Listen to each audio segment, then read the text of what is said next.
जी, मैं मौजूद हूँ कोयटा प्रेस क्लब के सामने, जहाँ पिछले कई दिनों से जो है पाक फ़ौज के साथ अगज़ार यकजहती के लिए मुख्तलिफ़ तंजीमों की जानिब से एहतजाजी रैलियाँ निकाली जा रही हैं। इसी तरह की आज मैं एक रैली में मौजूद हूँ। ये पाकिस्तान मुस्लिम लीग की जानिब से जो है ये रैली निकाली गई है। मज़ीद इनका क्या कहना है, जानते हैं इन पार्टी के कारकुनों से। न्यू पाकिस्तान जिंदाबाद मूवमेंट का चीफ कोऑर्डिनेटर मलक याया बशीर काकड़। आज हम लोगों ने जो रैली निकाली है इसलिए कि जो 9 मई में जो पाकिस्तान के अंदर जो तोड़ फोड़ हुआ, पाक फौज के खिलाफ लोग निकले हुए थे।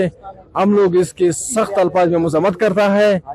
हम लोग 22 कुड़ावाम फौज के साथ, इदारों के साथ शाना बशाना खड़े हैं इंशाल्लाह। ये 9 मई का जो वाक़या हुआ है ये बिल्कुल नाकाबिल बर्दाश्त था।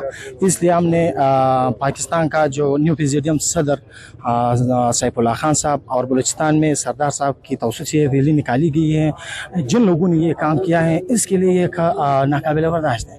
ये बहुत गुस्सा और रंज की बात है। नहीं होनी चाहिए कि आप अपने फौज के खिलाफ खड़े उठ के लोगों की साजिश ये काम करें। ये बिल्कुल गलत बात है। हम इसके अगेंस्ट है।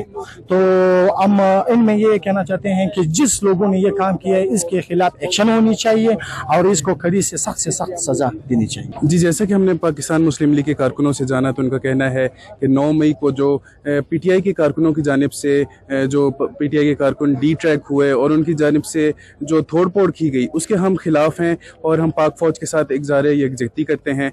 और इनका कहना था मज़ीद कि हम इस तरह के किसी भी प्रोपेगेंडा में शामिल नहीं होंगे और पाकिस्तान फ़ौज को डिफेम नहीं होने देंगे। रिपोर्टर मोहम्मद बिलाल, कैमरामैन यासिर के साथ वश न्यूज़, कोयटा।